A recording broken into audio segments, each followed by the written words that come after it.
여러분, 오늘 제가 들려드릴 이야기는 단순한 범죄 사건이 아닙니다. 이것은 인간의 탈을 쓰고 어떻게 그런 잔인한 짓을 저지를 수 있는지 듣는 내내 소름이 돋고 가슴이 답답해지는 충남 지역을 뒤흔든 충격적인 실화입니다. 평온해 보이던 한 가정의 뒷마당. 그곳에서 풍겨 나오던 한약 냄새 뒤에 숨겨진 끔찍한 진실. 도대체 누가 왜 사랑했던 아내를 향해 그토록 잔인한 칼날을 휘두른 걸까요? 오늘 밤 여러분과 함께 그 비극의 서막을 열어보려고 합니다. 충청남도의 어느 조용한 마을. 이곳은 이웃 간의 숟가락 개수까지 다 알 정도로 평화로운 곳이었습니다. 하지만 어느 날부터인가 마을 사람들은 이상한 낌새를 채기 시작했습니다. 항상 집 앞을 지키던 휠체어 위의 여성이 보이지 않았고 그 집 근처를 지나갈 때마다 코를 찌르는 강한 한약자의 냄새가 났기 때문입니다. 처음에는 단순히 건강을 위해 약을 다리는 줄 알았죠. 하지만 그 냄새는 우리가 아는 평범한 약초 냄새가 아니었습니다.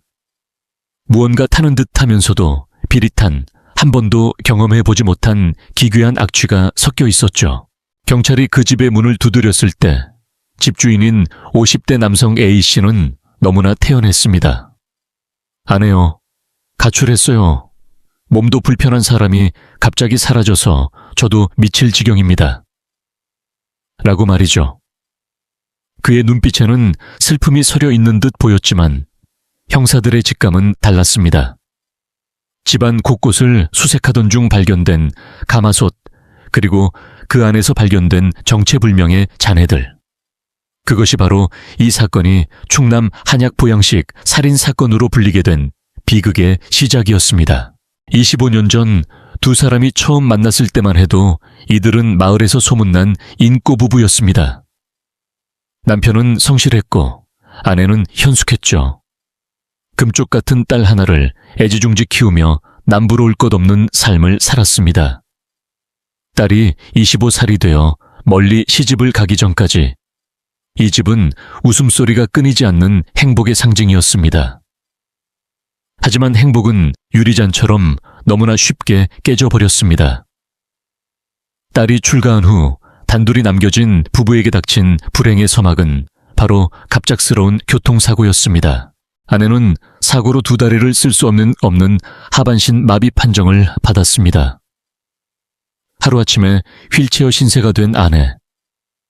남편은 처음에는 지극정성으로 그녀를 돌봤습니다. 밥을 떠먹여주고 대소변을 받아내며 헌신적인 남편의 모습을 보였죠.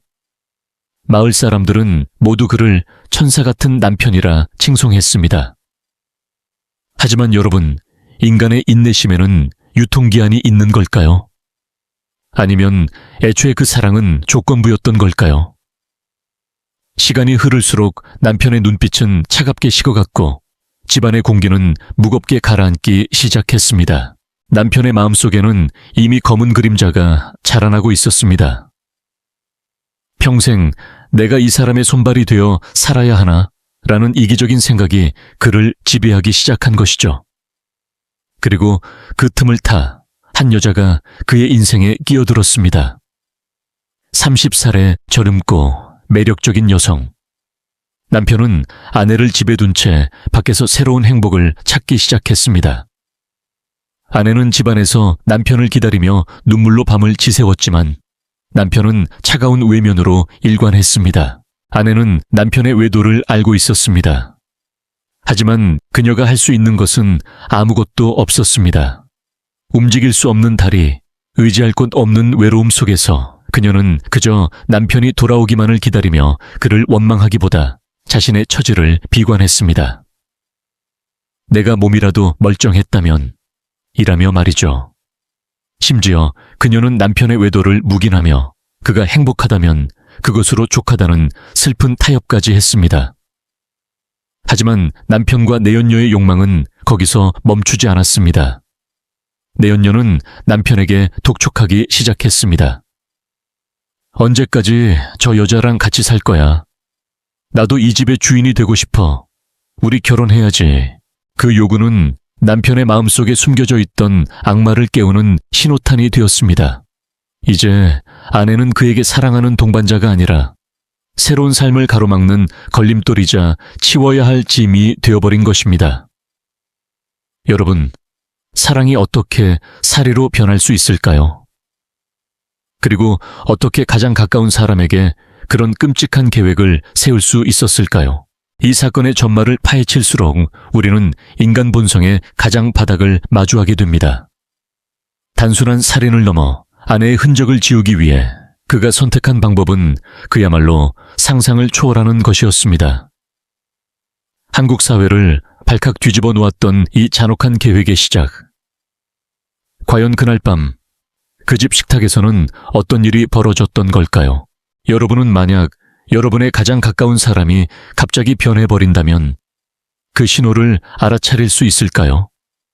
아니면 끝까지 믿고 싶어 하는 마음이 눈을 가리게 될까요? 이 남자의 변심은 단순한 권태기였을까요? 아니면 애초에 숨겨져 있던 본성이 드러난 것뿐일까요? 다음 편에서는 이 부부에게 닥쳤던 사고의 이면과 겉으로는 평온해 보였던 일상 속에 숨겨진 뒤틀린 징후들에 대해 더 깊이 들어가 보겠습니다. 이 이야기는 이제 시작입니다. 사건이 발생하기 불과 2주 전으로 시간을 되돌려 보겠습니다. 마을 사람들은 이 집을 보며 항상 이렇게 말했습니다. 저 집 남편은 참 대단해. 저렇게 지극정성일 수가 없지. 어제와. 하지만 담장 안의 진실은 마을 사람들의 칭찬과는 정반대로 썩어가고 있었습니다. 겉으로 보기에는 평온한 시골집이었지만 그 안에는 한국 사회의 고질적인 병폐인 경제적 압박과 소외, 그리고 일그러진 욕망이 뒤엉켜 있었습니다. 사실 남편 A씨는 겉모습과 달리 심각한 경제적 위기에 몰려 있었습니다. 딸을 시집 보낼 때 무리해서 마련한 혼수 비용, 그리고 아내의 갑작스러운 교통사고 이후 쏟아부은 막대한 병원비는 이미 평범한 농부였던 그가 감당할 수 있는 수준을 넘어선 상태였습니다. 한국 사회에서 가장이라는 무게는 때로 사람을 벼랑 끝으로 내댑니다. 주변에 힘들다는 내색 한번 하지 못하고 혼자 사겨야 했던 스트레스는 서서히 그를 괴물로 만들고 있었습니다. 그는 매일 밤 술에 의지했고 술 기운에 휠체어에 앉아있는 아내를 바라보며 너만 아니었어도 내 인생이 이렇지는 않았을 텐데 라는 차가운 말을 내뱉기 시작했습니다. 아내는 그 변화를 누구보다 먼저 감지했습니다. 사고 전에는 누구보다 다정했던 남편이었습니다. 퇴근길에 아내가 좋아하는 붕어빵을 사오고 주말이면 같이 손을 잡고 동네 산책을 하던 사람이었죠. 하지만 이제 남편의 눈에는 사랑 대신 증오와 피로만이 가득했습니다. 한국의 전형적인 K가정의 모습처럼 대화는 단절되었고 집안에는 무거운 침묵만이 흘렀습니다. 아내는 자신이 남편의 인생을 망치고 있다는 자책감에 빠졌습니다. 내가 죽어야 이 사람이 편해질 텐데 라는 생각을 하며 매일 밤 소리 없이 울었습니다.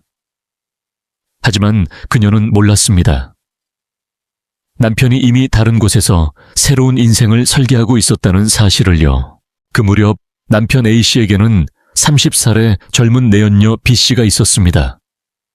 두 사람은 도박장이나 은밀한 술자리에서 만난 것으로 알려졌는데 B씨는 A씨에게 당신처럼 능력 있는 사람이 왜 그런 장애인 수발이나 들며 인생을 낭비하느냐며 끊임없이 그의 자존심을 자극하고 유혹했습니다. 돈이 필요했던 B씨와 현실에서 도망치고 싶었던 A씨의 이해관계가 맞아떨어진 것이죠. 두 사람의 관계가 깊어질수록 남편은 집으로 돌아오는 시간이 늦어졌고 가끔 들어올 때면 아내에게 손찌검까지 서슴지 않았습니다. 사건 며칠 전 남편은 마을 신용협동조합에서 대출 상담을 받았다는 기록이 발견되었습니다. 하지만 이미 신용도가 바닥이었던 그에게 대출은 불가능했습니다. 사채업자들의 독촉 전화는 매일같이 걸려왔고 내연녀는 빨리 집을 정리하고 나랑 같이 살자며 압박을 가했습니다. 남편은 이제 선택의 여지가 없다고 느꼈습니다. 아내의 사망보험금, 그리고 이 집을 처분해서 얻을 수 있는 돈만이 자신의 유일한 구원이라고 믿게 된 것입니다. 여러분, 여기서 한번 생각해 보세요. 경제적인 어려움이 한 인간을 살인자로 만들 수 있을까요?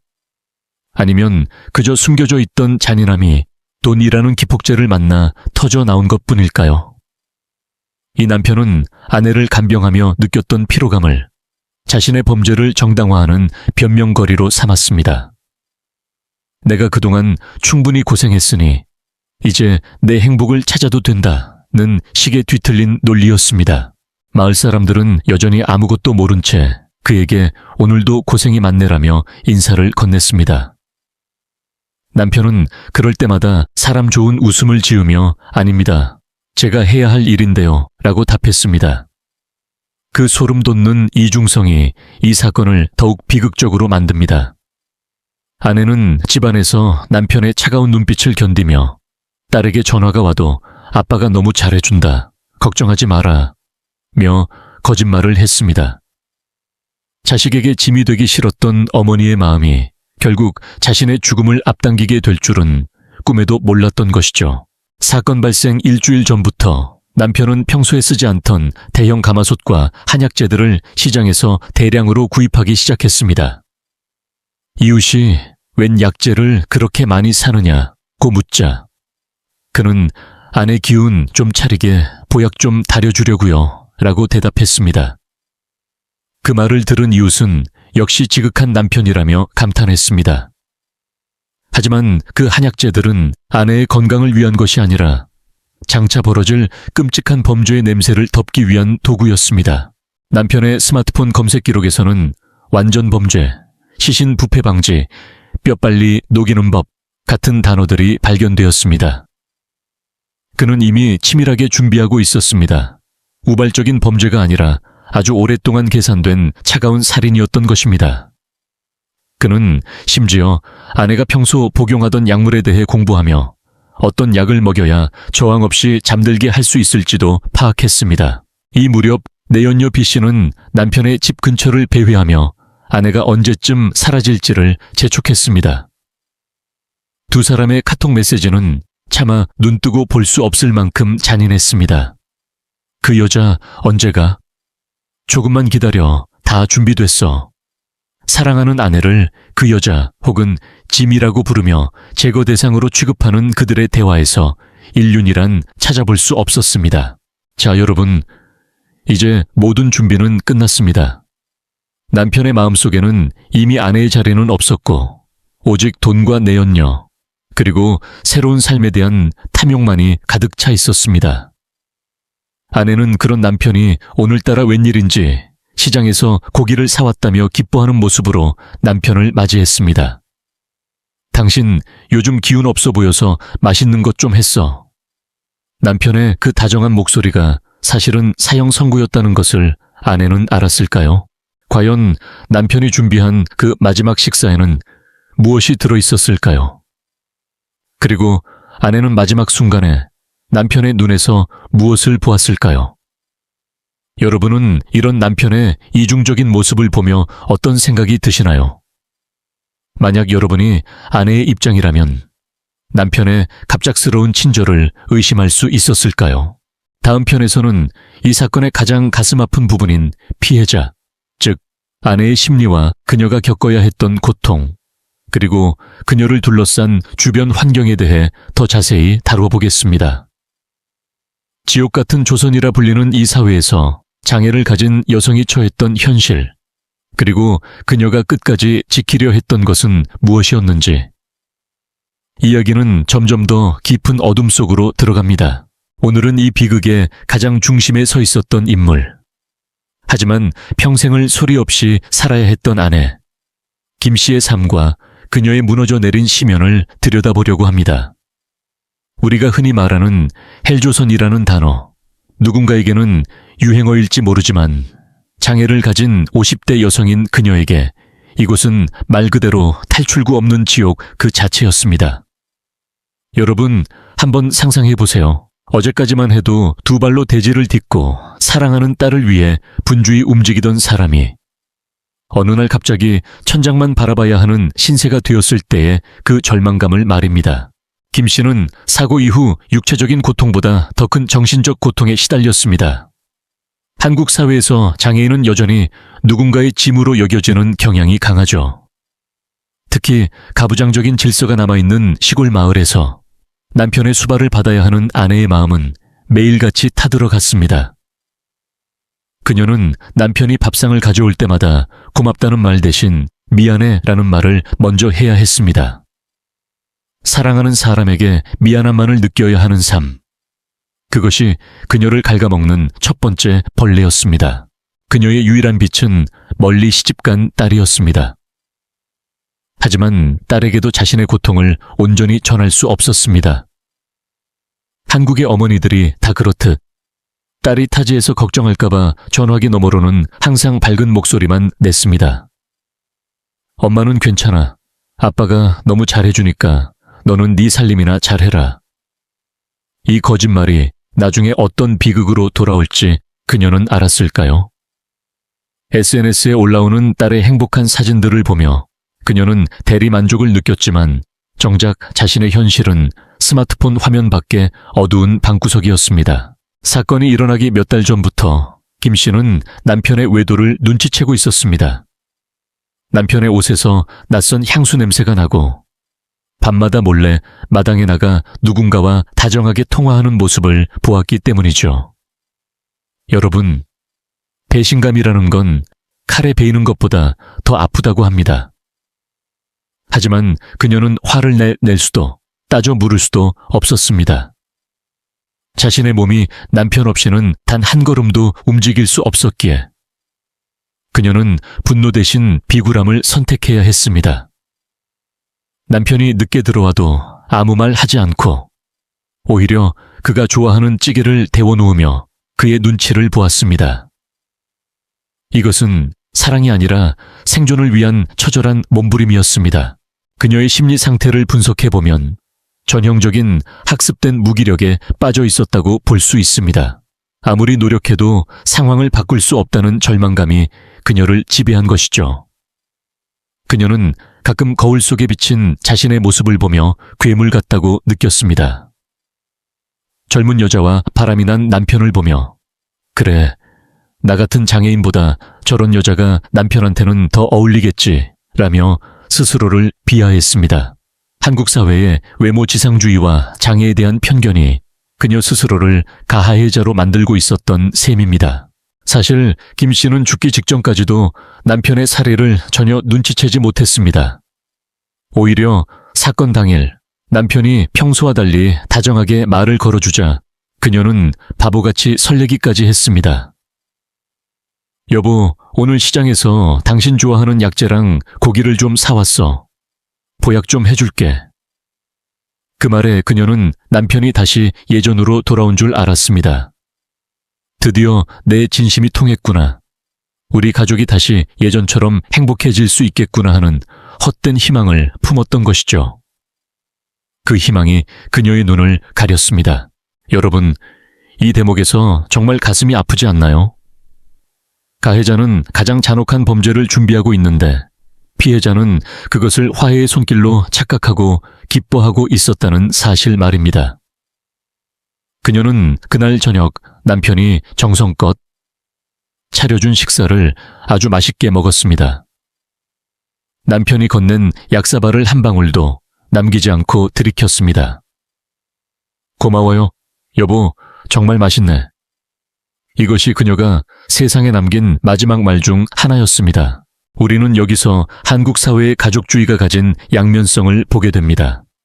가족이라는 울타리가 때로는 가장 안전한 보호막이 되기도 하지만 이 사건처럼 누군가에게는 가장 은밀하고 치명적인 사형장이 되기도 합니다. 김 씨는 끝까지 가족이라는 환상을 놓지 못했습니다. 남편이 나를 버릴 수는 있어도 죽일 리는 없다고 믿었던 그 순진한 믿음이 결국 그녀를 사지로 몰아넣었습니다. 만약 그때 누군가 그녀의 속마음을 한 번이라도 제대로 들여다봐 주었더라면 어땠을까요? 아주머니, 정말 괜찮으신가요? 라고 묻는 이웃의 따뜻한 관심 한 번이 있었다면 그녀가 남편의 사리를 조금이라도 빨리 눈치챌 수 있지 않았을까요? 그녀의 침묵은 사실 살려달라는 외침이었을지도 모릅니다. 하지만 그 외침은 방 안의 벽지에 흡수되어 버렸고 남편의 차가운 웃음소리에 묻혀버렸습니다. 이제 김 씨는 깊은 잠에 빠져듭니다. 남편이 건넨 수면제 섞인 보약을 마시고 그녀는 오랜만에 통증 없는 평온한 잠을 자고 있다고 생각했을 겁니다. 꿈속에서는 아마 사고 전처럼 두 다리로 힘차게 들판을 뛰고 있었겠죠. 하지만 현실에서의 그녀 앞에는 남편이, 아니 악마가 시퍼런 칼날을 들고 서 있었습니다. 여러분, 가장 믿었던 사람에게 배신당하는 기분은 어떤 것일까요? 그리고 그 배신이 단순한 이별이 아니라 나의 존재 자체를 지워버리려는 행위라면 여러분은 감히 상상이나 할 수 있겠습니까? 과연 잠든 아내를 바라보며 남편은 무슨 생각을 했을까요? 죄책감이었을까요? 아니면 이제야 짐을 벗는다는 해방감이었을까요? 다음 편에서는 사건 이후 마을에 퍼지기 시작한 이상한 소문들과 남편의 수상쩍은 행적들을 쫓는 주민들의 의심, 그리고 온라인상에서 벌어지는 기괴한 일들에 대해 이야기해 보겠습니다. 진실은 결코 가마솥 안의 한약 냄새로 가려질 수 없는 법이니까요. 여러분은 이 아내의 마지막 희망을 어떻게 보셨나요? 그녀가 조금 더 이기적이었다면 결과는 달라졌을까요? 아내가 깊은 잠에 빠진 그날 밤 이후 마을의 공기는 눈에 띄게 달라졌습니다. 평소 마당 평상에 앉아 지나가는 이웃들에게 힘없는 미소라도 건네던 김 씨의 모습이 완전히 사라진 것입니다. 마을 사람들은 처음에 그저 몸이 안 좋아서 안에서 쉬나 보다 라고 생각했습니다. 하지만 며칠이 지나도 휠체어 바퀴 소리는커녕 집안에서 사람 기척조차 들리지 않자 작은 시골 마을 특유의 관찰력이 발동하기 시작했습니다. 남편 A씨는 이 무렵부터 기묘할 정도로 태연하고 부지런해졌습니다. 매일 아침 일찍 마당을 쓸고 평소에는 잘하지 않던 대청소를 시작했죠. 그런데 이상한 점이 있었습니다. 한여름도 아닌데 집안의 모든 창문을 꽉 닫아 걸고 하루 종일 마당 한 구석에 있는 대형 가마솥에 불을 지피는 것이었습니다. 마을 사람들이 담장 너머로 물었습니다. 어이, A씨, 보약을 얼마나 다리길래 연기가 밤낮으로 그렇게 나나? A씨는 땀을 닦으며 사람 좋게 웃었습니다. 아유, 아내한테 줄 특별한 약재를 구했거든요. 이게 오래 달여야 효능이 난다네요. 그의 말은 일리가 있어 보였지만 풍겨오는 냄새가 문제였습니다. 한약재의 쌉싸름한 향 뒤로 무언가 타는 듯한 비릿하고 역한 냄새가 이웃집 빨랫감에 배어들기 시작했습니다.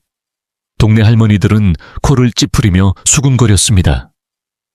무슨 약 냄새가 저래. 꼭 동네 개 잡을 때 나는 냄새 같기도 하고. 이 기괴한 악취는 사건의 진실을 알리는 첫 번째 비명이었습니다. 하지만 누구도 그 가마솥 안에 무엇이 들어있을지 감히 상상하지 못했습니다. 그러던 중 마을에 결정적인 의구심을 심어준 사건이 발생합니다. 바로 실종된 아내 김 씨의 스마트폰에서 온 의문의 문자 메시지였습니다. 시집간 딸에게 엄마 당분간 요양하러 멀리 가니까 찾지 마라. 아빠랑 잘 합의했다 라는 내용의 문자가 도착한 것이죠.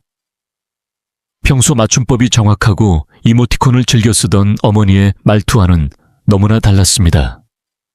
딸은 이상함을 느끼고 전화를 걸었지만 전화기는 꺼져 있었습니다. 남편 A씨는 딸에게 내 엄마가 너한테 짐 되기 싫다고 혼자 조용히 절에 들어갔다. 당분간 찾지 않는 게 엄마 도와주는 거다 라며 딸을 안심시켰습니다. 하지만 의심은 온라인에서도 피어올랐습니다. 평소 아내 김 씨가 소통하던 동네 부녀회 단톡방에 그녀가 갑자기 퇴장했다는 알림이 떴고 얼마 뒤 그녀의 SNS 계정에는 생전 그녀가 찍은 적 없는 화려한 풍경 사진들이 올라오기 시작했습니다. 마을 젊은이들은 속삭였습니다. 김씨 아주머니, 다리도 불편하신데 저런 절벽 사진을 어떻게 찍으신 거지? 꼭 누가 대신 올리는 것 같아. 더욱 소름 돋는 것은 남편의 밤 생활이었습니다. 아내가 사라진 지 불과 일주일도 안 되어 마을 어귀에서는 낯선 여자의 웃음소리가 들리기 시작했습니다. 빨간색 승용차 한 대가 밤마다 A씨의 집 앞에 멈춰 섰고 30대 초반으로 보이는 화려한 차림의 여성이 당당하게 집 안으로 들어가는 모습이 목격된 것입니다. 마을 사람들은 경악했습니다. 아내가 요양 갔다는 핑계로 벌써 여자를 들인 거야? 세상에, 조강지처가 사라지자마자 저럴 수가 있나? 이때부터 마을에는 흉흉한 소문이 돌기 시작했습니다. A씨가 아내를 내쫓았다. 사실은 아내가 도망간 게 아니라 잘못된 거 아니냐는 식의 이야기들이었죠. 심지어 한 주민은 밤늦게 집 근처를 지나가다 A씨가 마당에서 무거운 자루를 옮기며 무언가 흥얼거리는 소리를 들었다고 증언했습니다. 그 노래는 슬픈 곡조가 아니라 마치 큰 숙제를 끝낸 사람처럼 경쾌한 가락이었다고 합니다. 여러분, 사람이 정말 무서운 게 뭔지 아십니까? 바로 익숙함 속에 숨겨진 광기입니다. A씨는 평소와 똑같이 경로당에 가서 장기를 두고 농협에 가서 일을 보았습니다. 하지만 그의 손톱 밑에는 지워지지 않는 검은 때가 끼어 있었고 그의 옷에서는 여전히 그 비릿한 한약 냄새가 사라지지 않았습니다. 그는 완벽하게 아내의 부재를 포장하고 있었습니다. 하지만 진실은 예상치 못한 곳에서 터져 나왔습니다. 실종된 아내의 친한 친구가 그녀의 집을 방문했다가 마당 구석 쓰러진 쓰레기 더미 사이에서 김씨가 평소 목숨처럼 아끼던 딸의 사진이 담긴 액자가 깨진 채 버려진 것을 발견한 것입니다. 자기 딸 사진이라면 사족을 못 쓰던 사람이 이걸 버리고 떠났다고. 절대 그럴 리 없어. 친구의 이 확신이 경찰의 제보로 이어졌습니다. 경찰이 탐문 수사를 시작했을 때 A씨는 오히려 큰 소리를 쳤습니다. 아내가 바람이 나서 젊은 놈이랑 도망갔다. 장애인이라 불쌍해서 거둬줬더니 배은망덕하게 이럴 수 있느냐 며 피해자 코스프레를 하기 시작한 것이죠. 그의 연기는 완벽해 보였습니다. 하지만 그의 집 거실 구석, 휠체어가 치워진 자리에 남은 선명한 바퀴. 자국은 주인을 잃은 채 무언가를 말하려는 듯 고요하게 경찰을 맞이하고 있었습니다. 자, 여러분, 남편은 왜 아내가 가출했다는 시나리오를 짰으면서도 정작 집안의 흔적들은 서둘러 지워버린 걸까요? 그리고 그가 밤마다 지피던 가마솥의 연기는 대체 무엇을 태우고 있었던 걸까요? 마을 사람들의 의심이 확신으로 변해갈 무렵 남편의 내연녀는 이미 그 집의 안방을 차지하고 있었습니다. 마치 아내의 자리가 처음부터 비어 있었다는 듯이 말이죠. 여러분은 이런 상황에서 남편의 말을 믿으시겠습니까? 아니면 직감을 믿으시겠습니까? 사소한 의심들이 모여 거대한 진실의 문을 두드리기 시작했습니다. 과연 그 문 너머에는 어떤 참혹한 풍경이 기다리고 있을까요? 다음 편에서는 남편과 내연녀 사이의 치명적인 공모, 그리고 아내를 제거하기 위해 벌인 그들의 추악한 대화와 갈등이 폭발하는 과정을 다루어 보겠습니다. 욕망에 눈먼 두 인간이 어디까지 추락할 수 있는지 그 민낯을 공개합니다. 여러분, 흔히 사랑은 눈을 멀게 한다고들 하죠. 하지만 이 사건의 가해자들에게 그 말은 사치였습니다. 그들을 움직인 것은 사랑이 아니라 타인의 고통을 짓밟고서라도 쟁취하고 싶은 탐욕, 그 자체였기 때문입니다. 남편 A씨와 30살의 내연녀 B씨. 두 사람의 관계는 단순한 외도를 넘어 일종의 범죄 공동체로 진화하고 있었습니다. 오늘 이 시간에는 그들이 어떻게 아내를 살해하기로 결심했는지 그 추악한 이면의 드라마를 들여다보겠습니다. 내연녀 B씨는 아주 영악한 인물이었습니다. 그녀는 A씨가 가진 죄책감을 자극하기보다는 그가 처한 현실을 감옥이라고 세뇌시켰습니다. 오빠, 언제까지 그 휠체어 소리 들으면서 살 거야? 오빠 인생이 아까워 죽겠어. 저 여자가 죽어야 오빠도 살고 나도 살지 않겠어? B씨의 이 달콤하면서도 치명적인 속삭임은 남편의 머릿속에 깊게 박혔습니다. 처음에는 살인이라는 단어에 주춤했던 A씨였지만 매일같이 이어지는 빚독촉과 내연녀의 압박은 그를 벼랑 끝으로 몰았습니다. 결정적인 계기는 사건 발생 약 2주 전 집안에서 벌어진 격렬한 말다툼이었습니다. 평소 순종적이던 아내 김씨가 그날따라 남편의 외도에 대해 조심스럽게 입을 뗐던 것이죠. 여보, 그 여자랑 정리하면 안 돼요? 내가 다 이해할 테니까 제발. 이 말은 참회로 이어져야 마땅했지만 A씨에게는 자신의 은밀한 사생활을 들킨 치욕이자 새로운 인생을 방해하는 공격으로 느껴졌습니다. 그는 그날 처음으로 아내의 뺨을 세게 내리쳤습니다. 휠체어에서 바닥으로 떨어진 아내는 아무것도 할 수 없었습니다. 그저 엎드린 채 남편의 구두 끝만 바라보며 떨었을 뿐입니다. 그날 밤 남편은 집을 뛰쳐나와 내연녀 B씨를 만났습니다. 술잔을 기울이며 A씨가 말했습니다. 그 여자가 다 알아버렸어.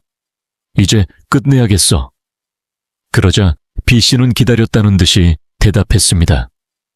그럼 이제 실행에 옮겨야지. 내가 말한 대로 하면 아무도 모를 거야. 그 여자 어차피 다리도 못 쓰잖아. 가출했다고 하면 경찰도 금방 포기할걸. 30살의 젊은 여자가 내뱉기에는 너무나 담담하고 소름 끼치는 제안이었습니다. 두 사람은 그날 밤 치밀한 처리 계획을 세웠습니다. 단순한 살인이 아니라 흔적조차 남기지 않는 증발을 꿈꾼 것이죠.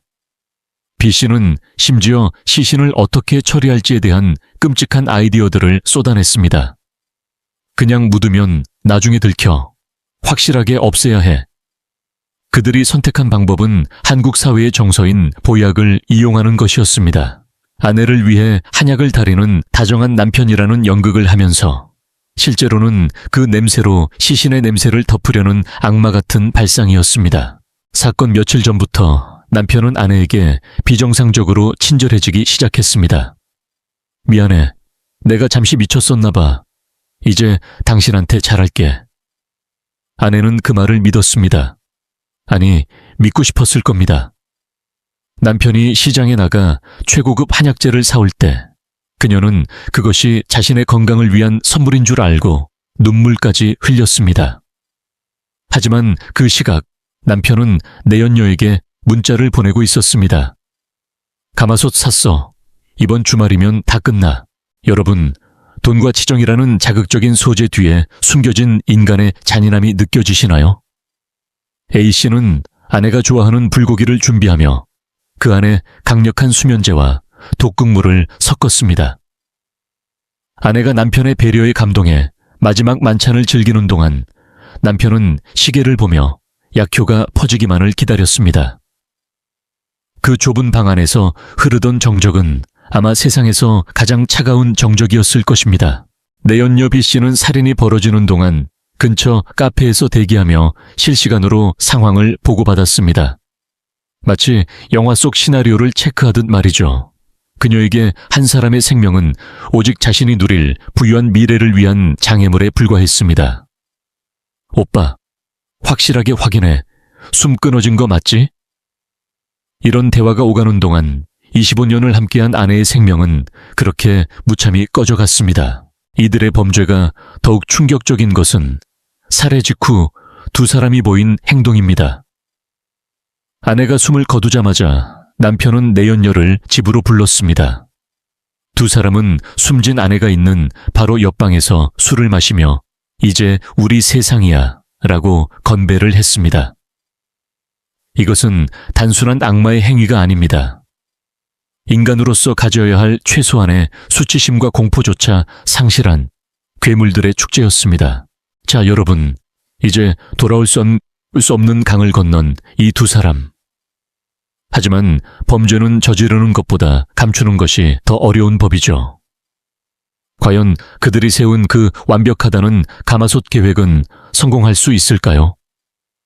그리고 아내의 실종을 의심하기 시작한 딸과 마을 사람들, 그리고 서서히 조여오는 경찰의 수사망을 그들은 어떻게 피하려 했을까요?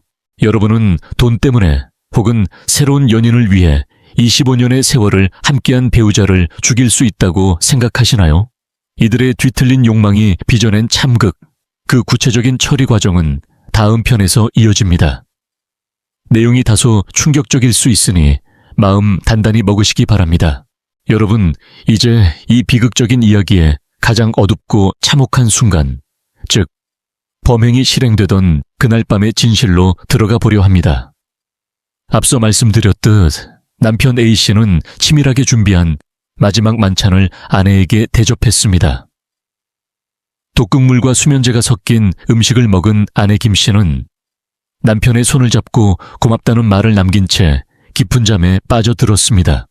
그 잠은 다시는 깨어날 수 없는 영원한 이별의 시작이었습니다. 아내가 의식을 잃자 남편의 눈빛은 순식간에 차갑게 변했습니다. 그는 25년을 함께한 반려자의 숨소리가 잦아드는 것을 지켜보며 시계를 확인했습니다.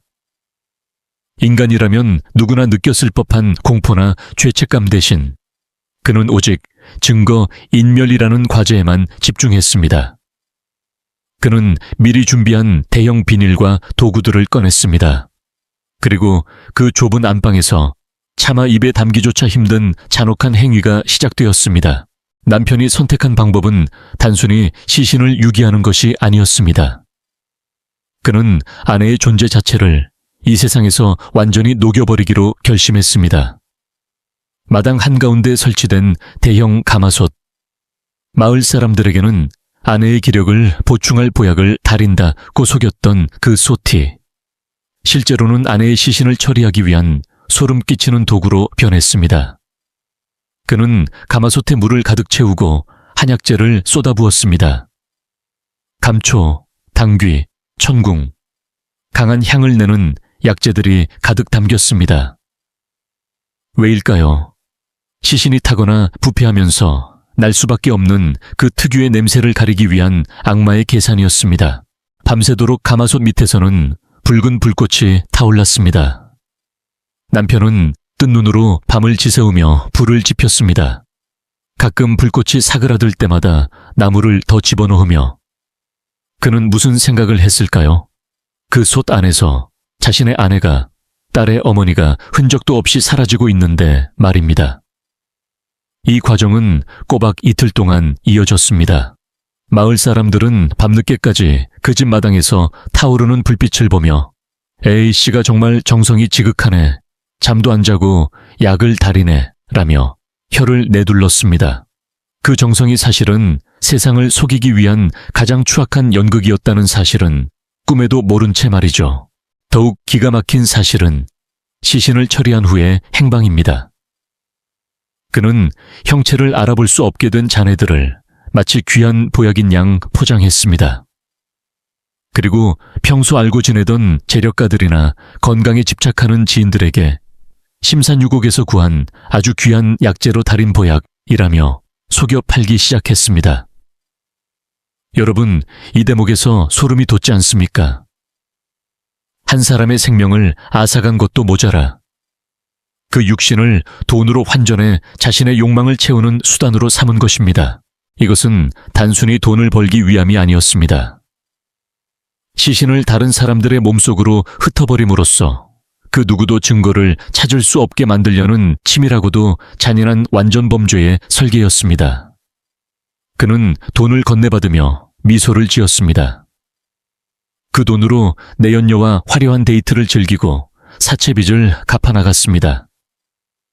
아내가 사라진 자리에는 새로운 가구들이 들어왔고 내연녀의 옷가지들이 안방을 차지했습니다. 한국 사회에서 보약은 건강과 정성을 상징합니다. 하지만 이 사건에서 보약은 죽음과 배신, 그리고 인간성 상실의 상징이 되었습니다. 남편은 자신의 범죄를 사회적 관습 뒤로 완벽하게 숨겼습니다. 만약 이웃들이 그 기묘한 한약 냄새에 의문을 품고 담장을 넘겨다 보았다면 결과는 달라졌을까요? 아니면 우리 사회가 가진 가족의 프라이버시라는 장벽이 가해자에게 너무나 안전한 도피처를 제공했던 걸까요? 내연녀 B씨는 이 과정 전반을 지켜보며 남편을 응원했습니다. 그녀는 가마솥 옆에서 남편에게 시원한 물을 건네며 고생했어. 이제 정말 우리 둘뿐이야. 라고 속삭였습니다. 두 괴물은 그렇게 불꽃 앞에서 새로운 미래를 약속했습니다. 피해자인 아내 김씨가 평생을 바쳐 일궈온 가정은 단 이틀 밤에 불꽃 속에서 재가 되어 흩어졌습니다. 자, 여러분, 이토록 잔인한 범죄가 정말 끝까지 숨겨질 수 있을까요? 남편은 아내의 뼈 한 조각까지 철저히 파쇄하여 산에 뿌렸다고 확신했습니다. 하지만 진실은 아무리 깊은 곳에 묻어도, 아무리 강한 향료로 덮어도 결국 틈새를 타고 흘러나오기 마련입니다. 남편이 간과한 결정적인 실수는 무엇이었을까요? 그리고 아내를 그리워하던 딸의 직감이 어떻게 이 견고한 거짓말의 성벽을 무너뜨리기 시작했을까요? 여러분은 살면서 사람이 제일 무섭다는 말을 실감해 본 적이 있으신가요? 저는 이 사건을 정리하면서 인간의 마음속에 있는 악마가 깨어날 때 얼마나 정교하고 차갑게 변할 수 있는지 다시금 깨달았습니다. 여러분이 만약 그 마을 주민이었다면 밤새도록 타오르는 그 가마솥의 연기를 보며 어떤 의심을 하셨을 것 같나요? 다음 편에서는 범행을 마친 남편이 어떻게 평범한 일상으로 돌아가 연기를 계속했는지, 그리고 그 소름 끼치는 이중 생활의 끝에 어떤 균열이 가기 시작했는지에 대해 이야기해 보겠습니다. 악마의 평화는 그리 오래가지 않았습니다. 여러분, 범행을 마친 남편 A씨의 삶은 어땠을까요? 보통 사람이라면 공포와 죄책감에 밤잠을 설쳐야 정상일 텐데 그는 놀라울 정도로 평온했습니다. 아니, 오히려 해방감을 만끽하는 듯 보였습니다. 아내를 처리한 직후 그는 가장 먼저 안방의 가구들을 바꿨습니다. 아내가 앉아있던 휠체어 자국을 지우기 위해 장판을 새로 깔고 벽지도 화사한 색으로 덧칠했습니다. 마치 그 공간에 김씨라는 사람이 존재했던 적조차 없었다는 듯이 말입니다. 그는 매일 아침 일찍 일어나 마을 회관에 나갔습니다. 아내가 집을 나간 뒤로 마음이 허해서 가만히 있을 수가 없네요. 라며 눈시울을 붉히는 연기까지 선보였습니다. 동네 노인들은 그의 손을 잡으며 위로했습니다. 자네처럼 착한 사람을 두고 떠나다니 그 사람 참 모질기도 하지. 기운내게.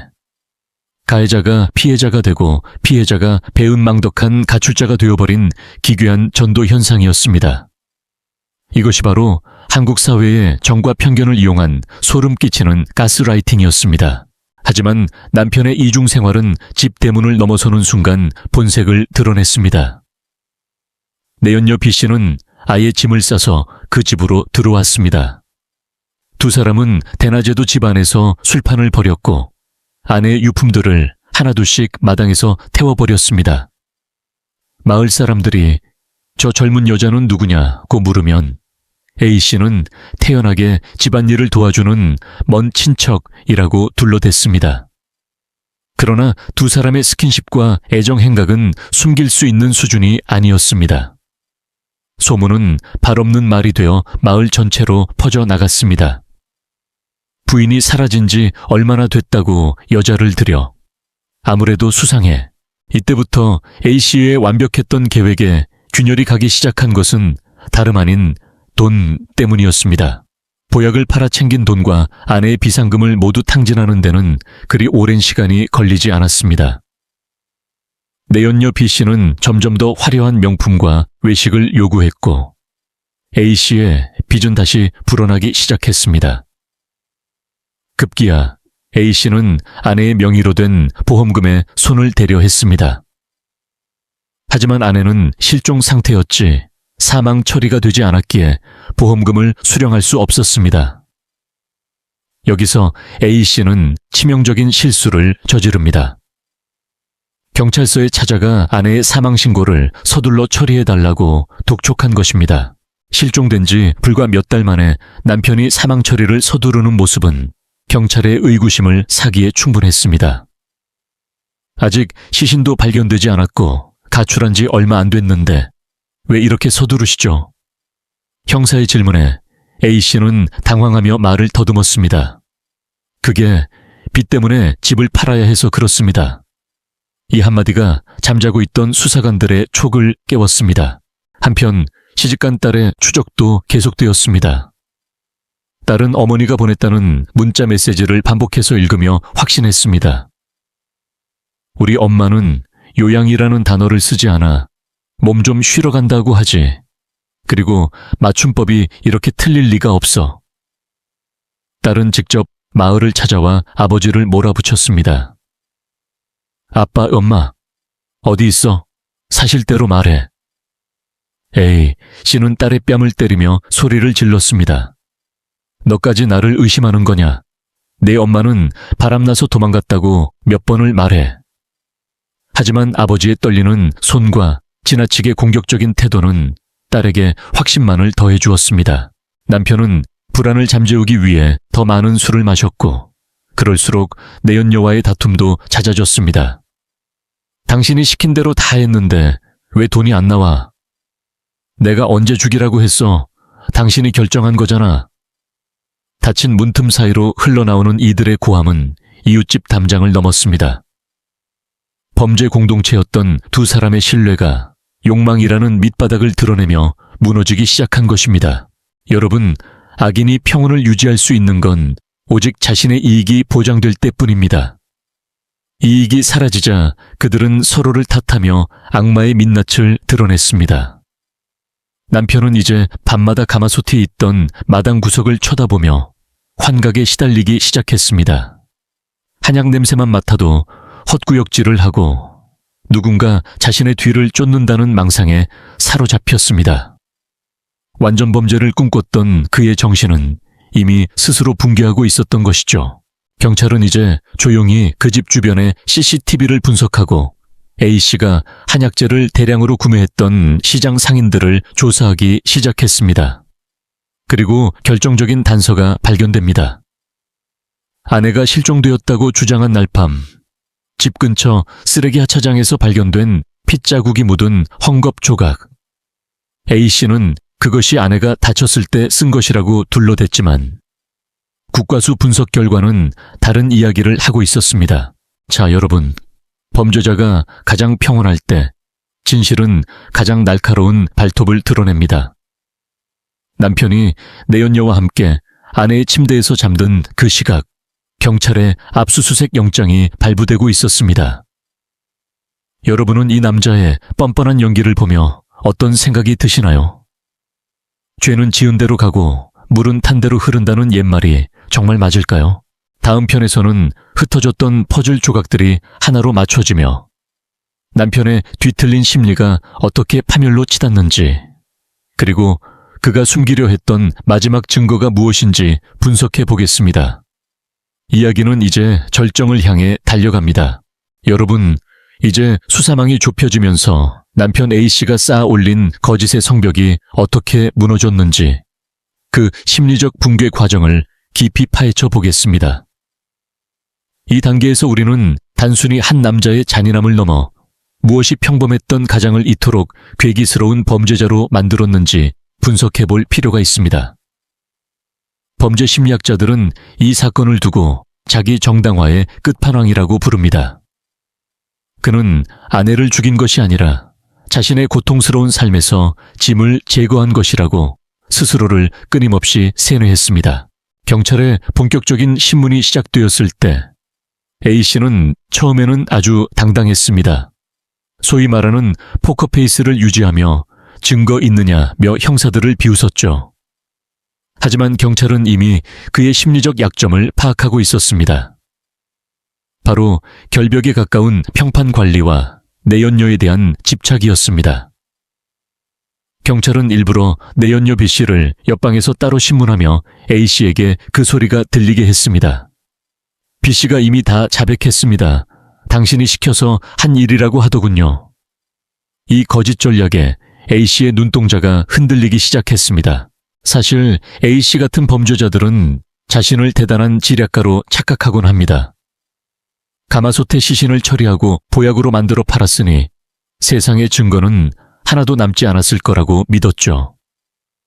하지만 여러분, 인간의 몸은 그렇게 쉽게 사라지지 않습니다. 경찰은 국과수 요원들을 동원해 마당의 흙을 1m 이상 파헤쳤습니다. 그리고 가마솥이 놓여있던 자리 및 토양의 산성도가 비정상적으로 높다는 것을 발견했습니다. 시신을 다리는 과정에서 흘러나온 유기물들이 흙 속 깊숙이 박제되어 있었던 것입니다. 또한 A씨가 보약을 팔았던 지인들을 전수조사했습니다.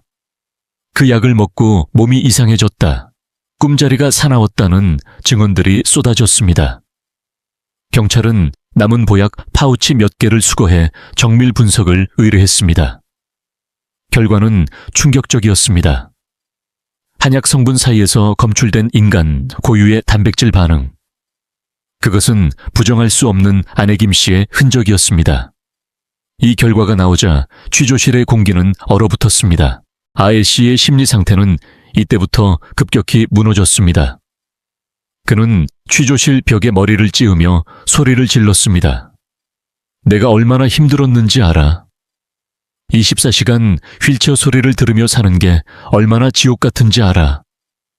그는 끝까지 피해자에게 용서를 구하기보다 자신의 불행을 전시했습니다. 이것이 바로 소시오패스적 성향을 가진 범죄자들의 전형적인 특징입니다. 타인의 고통에는 공감하지 못하면서 자신의 작은 불편함은 세상에서 가장 큰 비극으로 포장하는 것이죠. 전문가들은 그가 시신을 보약으로 만든 행위에 대해 이렇게 분석합니다. 그것은 단순히 증거 인멸을 넘어 자신을 억압하던 아내를 자신의 통제에 굴복시키고 심지어 그것을 돈으로 바꾸어 승리감을 맛보려는 뒤틀린 지배욕의 발현이었다고요. 아내를 타인에게 먹임으로써 그녀의 존재를 조각내어 세상에 흩뿌리는 행위는 그에게 일종의 해방의식과도 같았을 것입니다. 한편 내연녀 B씨의 태도도 가관이었습니다. 그녀는 경찰 조사에서 나는 아무것도 몰랐다, 그저 남편이 주는 돈만 받았을 뿐이다라며 모든 책임을 A씨에게 떠넘겼습니다. 어제까지 사랑을 맹세하던 사이가 순식간에 서로의 목에 칼을 겨누는 관계로 변한 것이죠. A씨는 이 사실을 알고 나서야 비로소 자신이 믿었던 새로운 인생이 얼마나 신기루 같은 것이었는지 깨달았습니다. 여러분, 사람이 사람을 파괴할 때 그 파괴는 결국 자기 자신에게로 돌아옵니다. A씨는 아내를 지우면 행복해질 줄 알았지만 그가 마주한 것은 차가운 철창과 전 국민의 지탄이었습니다. 그는 수사 과정에서 가끔 마당에서 아내의 휠체어 소리가 들린다며 헛것을 보기 시작했습니다. 그것은 죄책감일까요? 아니면 들켰다는 공포가 만들어낸 환각일까요? 이제 모든 퍼즐이 맞춰졌습니다. 돈, 치정, 그리고 인간성 상실이 빚어낸 이 엽기적인 사건의 실체가 백일에 드러났습니다. 하지만 아직 한 가지 남은 것이 있습니다. 바로 남편의 입에서 직접 나오는 그날 밤의 구체적인 진술입니다. 그는 어떻게 그토록 태연하게 가마솥 불을 지필 수 있었을까요? 여러분은 이 남자가 주장하는 간병피로가 살인의 이유가 될 수 있다고 보시나요? 우리 사회의 복지 사각지대가 이런 괴물을 키워낸 걸까요? 아니면 그저 한 개인의 악마성이 빚어낸 참극일까요? 다음 편에서는 현장 검증을 통해 드러난 그날의 참혹한 재구성, 그리고 남편이 끝까지 숨기려 했던 마지막 진실이 무엇인지 공개하겠습니다. 이야기는 이제 마지막 결론을 향해 갑니다. 여러분, 드디어 진실의 문이 완전히 열리는 순간입니다.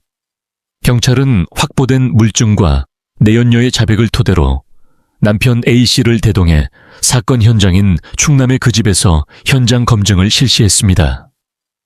마을 전체는 분노로 들끓었습니다. 항상 허허 웃으며 착한 이웃 행세를 하던 그가 수갑을 차고 나타나자 이웃들은 인간의 탈을 쓰고 어떻게 그럴 수 있느냐며 통곡하고 소리쳤습니다. 포승줄에 묶인 채 마당에 선 A씨는 처음에는 고개를 푹 숙이고 있었습니다. 하지만 형사가 가마솥이 있던 자리를 가리키며 여기서 무슨 짓을 했는지 말해봐 라고 다그치자 하자 그는 담담하게, 아니 소름 끼치도록 차분하게 범행을 재현하기 시작했습니다. 그 모습은 마치 남의 일을 이야기하는 평론가 같았습니다. 재구성된 그날 밤은 우리가 상상했던 것보다 훨씬 더 비극적이었습니다.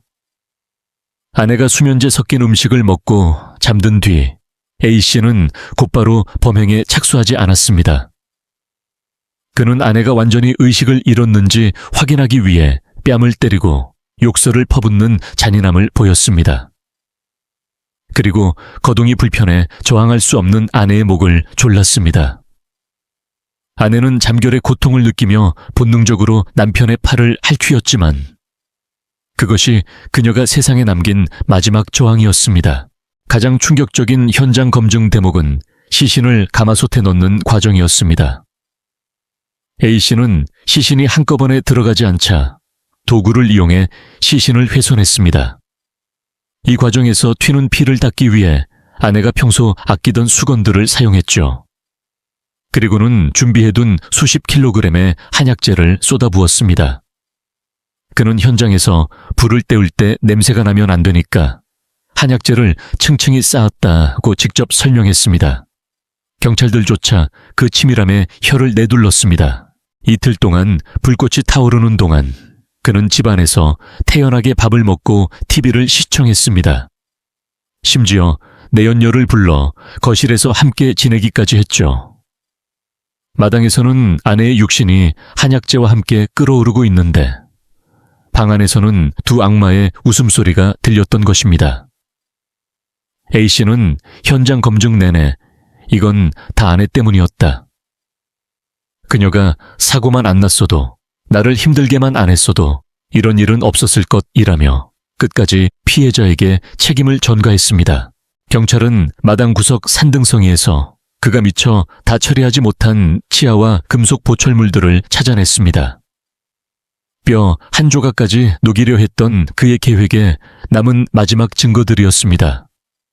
그는 뼈가 다 안 녹아서 망치로 부쉈다고 고백했습니다. 여러분, 25년을 함께 산 사람의 유골을 망치로 부수는 남편의 마음속에는 도대체 무엇이 들어있었을까요?